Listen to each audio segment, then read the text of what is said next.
Hej Søren, her kommer mit screencast i fysik. Jeg har valgt at snakke om emnet astronomi. Astronomi det er et videnskab, som opfatter observationer og en forklaring af ting ude for jorden og dens atmosfære. Man mener, at astronomi regnes for at være en af de ældste videnskaber, da man tror, nogle af de første mennesker på jorden havde tænkt over de himmellegemer, man kan se med det blotte øje, solen, stjerner, månen samt visse planeter og til tider diverse kometer og stjerneskud. Der findes et par forskellige discipliner inden for astronomi. Astronomi, som også kan kaldes stjernemåling. Astrofysik, de fysiske love og processer, som styrer universet og de objekter, som der findes i universet. Kosmologi, det er altså universet som helhed. Optisk astronomi, det er en af de objekter, der kan registrere lys, så den ligger inden for den sydlige del af det elektromagnetiske spektrum. Så er der infrarød astronomi, den kan ligne optisk astronomi. Den infrarød lys ligger uden for området, som kan ses af menneskets øje, så det er altså kun med det optiske astronomi, man kan det. Høj energi astronomi, det er det studie med elementpartikler, elektromagnetisk stråling med høj energi. En formørkelse sker, når månen kommer forbi solen og skærer fuldstændig af for solens lys. Solen er 400 gange så stor som månen, men afstanden den er cirka 400 gange så stor, så det kan gøre, at solen og månen ser lige store ud i den store himmel, så derfor kan månen sådan lige præcis dække for solen. Nymåne det er en af de faser på månen, hvor man ser lysstyrken fra månen fra jordens side, hvor den er mindst. Så det man mener med det er, når månen er placeret mellem jorden og solen. Fra nymånen til fuldmånen vil lysstyrken af månen være tiltagende.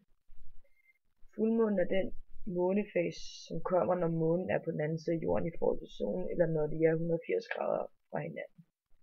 Når det er fuldmåne, så er det den ene halvdel som er jorden, eller så er det den ene halvdel, som vender mod jorden, altså forsiden, som er fuldt oplyst af solen og helt rundt. Og den anden side af månen, som ikke kan ses fra jorden, det er bagsiden på samme side, den vil være helt sådan uoplyst. Og man har fuldmåne om natten. Når man har en måned varer den 29 dage, 12 timer, 44 minutter og 2,9 sekunder. Og man kan altid se fuldmånen på en 14 eller 15 dag i de der månekalender. Det tager månen omkring 22,322 dage at fuldføre et kredsløb rundt om jorden. Så vil jeg gerne snakke om Keplers love. Keplers love, det er de 3 love, som er sammensat af den tyske astronom Johannes Kepler, som er baseret mest på Tycho Brahes nøjagtige observationer af planeten Mars. Lovene kan fortælle, hvordan planeterne i solsystemet bevæger sig i deres baner omkring solen. Lovene lyder følgende: alle planeter følger baner med facon som en ellipse, med solen i den ene ellipses 2 brændpunkter. Inden for 2 vilkårlige, det er nummer 2 det her, men inden for 2 vilkårlige, men lige lange tidsrum ved linjen mellem solen og en planets centrum altid baserer et konstant areal. Den tredje lyder sådan her: hvis en planet med omløbstiden T følger en ellipseformet bane, hvis halve står akse A, så vil T2 være ligefrem proportional med A3.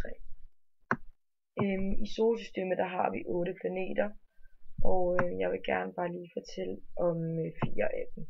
Vi har Merkur, Venus, Jorden, Mars, Jupiter, Saturn, Uranus og Neptun.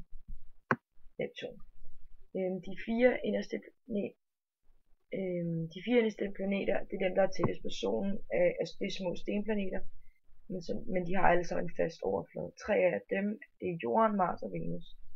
Så de har også et lag luft omkring sig, og det hedder en atmosfære. De 4 yderste planeter, det er store gasplaneter, de består af gas og er derfor ikke fast overflade, og de er alle sammen virkelig store. Solsystemets inderste planet hedder Merkur. På Merkur er der ingen måneder, men de største temperaturforskelle i hele solsystemet de findes i Merkur.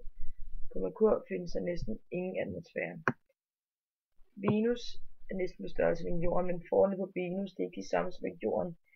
Venus har en løbende drivhuseffekt og skyer og svovlsyre. Venus ligger 108 millioner kilometer fra solen i dens bane.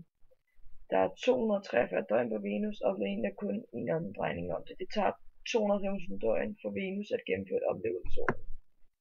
Den tredje planet det er Jorden. Jorden det er sådan hovedplaneten i hele universet. Det er den eneste planet i solsystemet, hvor der er flyvende vand på overfladen, og den eneste planet, hvor vi ved, der findes liv. Den ligger nummer 3 på solen, og gennemsnittet til vores stjerne er 150 millioner kilometer, og et omløb tager 365 døgn. Jorden er den 5. største planet. Jorden har en måne. Man mener, at den er dannet tidligt i jordens historie med et sammenstød fra et andet himmellegeme. Mars det er den 4. planet for solen. Den er også kendt som den røde planet. Man mener, at Mars måske engang har lignet Jorden med store oceaner og måske også noget liv. Mars er halvt så stort som Jorden, og afstanden til solen er 1,5 gange større end Jordens. Så omløbstiden er på 387 døgn. Det svarer til næsten 2 år på Jorden. Mars roterer til gengæld en gang om sin egen akse på 24 timer og 37 minutter. Det er lidt langsommere end Jorden.